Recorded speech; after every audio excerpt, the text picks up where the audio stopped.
क्या पलटी मारने से पहले नीतीश कर रहे रिहर्सल? चुनाव से पहले बड़ा खेल होने की संभावना। बिहार में पक रही सियासी खिचड़ी। पूर्व एमएलए एमपी से दोबारा 1-to-1 मिले नीतीश। केंद्रीय मंत्री अठावले ने नीतीश से की थी एनडीए में लौटने की अपील। विपक्षी गठबंधन में अपनी उपेक्षा से नाराज है नीतीश। बिहार की राजनीति करवट बदलने के लिए कसमसा रही है। आने वाले दिनों में क्या होगा इसके बारे में सटीक कुछ कह पाना मुश्किल है, पर अनुमान तो लगाया ही जा सकता है। सीएम नीतीश कुमार ने महीने भर के अंदर दूसरी बार अपने पूर्व सांसदों और एमएलए एमएलसी से रविवार को मुलाकात की। एनडीए से जेडीयू के अलग होने के बाद निर्विकार भाव से राज्यसभा के उपसभापति की भूमिका निभा रहे पार्टी के राज्यसभा सदस्य हरिवंश नारायण सिंह भी अकेले में नीतीश से मुलाकात करके गए हैं। इस बीच शनिवार को पटना पहुंचे केंद्रीय मंत्री रामदास आठवले नीतीश कुमार के एनडीए छोड़ने से इतने दुखी हुए कि उन्होंने फिर से उन्हें लौट आने का ऑफर तक दे दिया। भले ही रामदास आठवले का ऐसा कहना कोई मायने नहीं रखता, क्योंकि बीजेपी ने नीतीश के लिए एनडीए में लौटने की संभावनाओं पर विराम लगा दिया है। पर राजनीति के जानकार मानते हैं कि अब के समय में कौन नेता क्या कहता है और क्या करता है, इसका कोई मायने नहीं रह गया है। महाराष्ट्र इसका हालिया उदाहरण है। जिस चाचा शरद पवार का हाथ पकड़कर भतीजे अजित पवार ने राजनीति की राह पर चलना सीखा, अपने फायदे के लिए पलक झपकते ही उन्होंने पलटी मार दी। एक झटके में एनसीपी दो फांक हो गई। संघ के स्वयंसेवक की तरह शिवसेना ने भी शिव सैनिकों का कैडर खड़ा किया। उन्हें कैडर में से एकनाथ शिंदे ने शिवसेना के संस्थापक बाला साहब ठाकरे के बेटे उद्धव ठाकरे को पटकनी दे दी।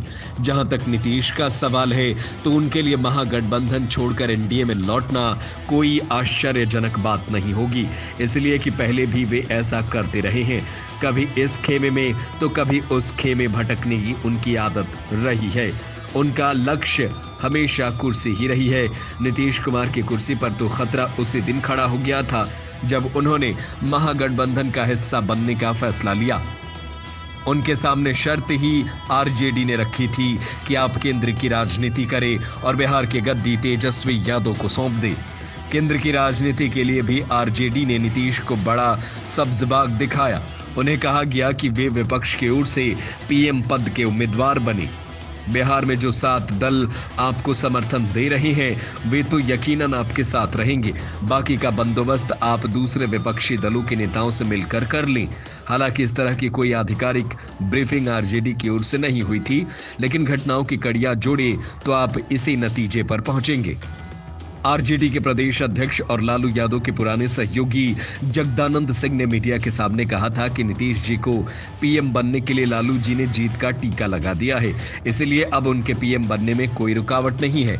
उन्होंने उदाहरण भी गिनाए कि इंद्र कुमार गुजराल, वीपी सिंह और एचडी देवेगौड़ा जैसे लोगों को लालू जी ने ही पीएम बनाया था। जगदानंद सिंह का ये बयान ही आरजेडी की मंशा जाहिर करने के लिए काफी था। ये बात अंडरस्टूड थी कि नीतीश कुमार जब पीएम उम्मीदवार बन जाएंगे तो बिहार की गद्दी पर कौन बैठेगा। उसके बाद नीतीश ने पैतरा बदल दिया और खुद को पीएम पद की रेस से बाहर बता दिया। अलबत्ता वे ये जरूर कहते रहे हैं कि विपक्ष को गोल बंद करने में वे जुटेंगे, और उन्होंने ऐसा करके दिखा भी दिया। शायद नीतीश कुमार को इस बात का अंदाजा था कि पीएम पद की दावेदारी पर उन्हें समर्थन नहीं मिलेगा। यहां तक कि बिहार में जिन साथी दलों की वे सरकार चला रहे हैं, उनसे भी कांग्रेस उन्हें कबूल करने के लिए तैयार नहीं होगी। नीतीश कुमार ने घूम घूम कर विपक्षी दलों के बड़े नेताओं से मुलाकात की, कुछ को फोन पर राजी किया, उन्हें मनाया। पटना में 15 दलों के नेताओं को एक मंच पर बिठाने में नीतीश कुमार सफल भी रहे। ममता बनर्जी और अरविंद केजरीवाल जैसे नेताओं का कांग्रेस से हमेशा 36 का आंकड़ा रहा है। इसके बावजूद कांग्रेस नेताओं के साथ दोनों ने शिरकत की। अब नीतीश को लगने लगा था कि पीएम नहीं बन पाए तो विपक्षी गठजोड़ के संयोजक तो पक्का बन जाएंगे। उनकी ये उम्मीद भी चकनाचूर हो गई जब बेंगलुरु में हुई विपक्षी दलों की दूसरी बैठक में उन्हें वाजिब तरजीह नहीं मिली। जब वे बैठक में पहुंचे तो उनके साथ सामान्य नेताओं की तरह ही व्यवहार किया गया। किसी को तनिक भी इस बात का ख्याल नहीं आया कि विपक्षी दलों की संख्या अगर 15 से बढ़कर दूसरी बैठक तक 26 हो गई है तो इसके पीछे नीतीश कुमार की मेहनत है। उनकी नाराजगी तब सार्वजनिक हो गई जब वे बैठक के बाद होने वाली साझा प्रेस कॉन्फ्रेंस में शामिल हुए बगैर पटना लौट गए। लालू प्रसाद यादव और उनके बेटे बिहार के डिप्टी सीएम तेजस्वी यादव को भी मन महसूस कर नीतीश के साथ लौटना पड़ा, इसीलिए कि चार्टर्ड प्लेन लेकर नीतीश ही बेंगलुरु गए थे। जब नीतीश कुमार राजगीर के मलमास मेले के उद्घाटन समारोह में पहुंच गए, लेकिन विशिष्ट अतिथि तेजस्वी यादव और आरजेडी कोटे के ही एक मंत्री आलोक मेहता उस कार्यक्रम से दूर रहे। आलोक मेहता के राजस्व एवं भूमि सुधार विभाग और पर्यटन विभाग उस कार्यक्रम के आयोजक थे। पर्यटन मंत्रालय तेजस्वी के अधीन है, तो भूमि सुधार विभाग आलोक मेहता के जिम्मे है। उसी शाम राजगीर से लौटकर नीतीश सीधे राबड़ी आवास लालू से मिलने गए। दोनों के बीच क्या बात हुई ये किसी को नहीं मालूम, लेकिन कयास लगने लगे थे कि लालू तेजस्वी की नाराजगी दूर करने ही गए थे। इधर आरजेडी का हल्ला बोल ब्रिगेड भी नीतीश पर हमलावर हो गया। पहली नजर में तो हल्ला बोल ब्रिगेड की हरकत अनायास लगी, लेकिन अब लगता है कि ऐसा खास इरादे से किया गया। नीतीश कुमार के खिलाफ अब तक आरजेडी के जो नेता हमलावर रहे हैं वे लालू यादव के परिवार के काफी करीबी है।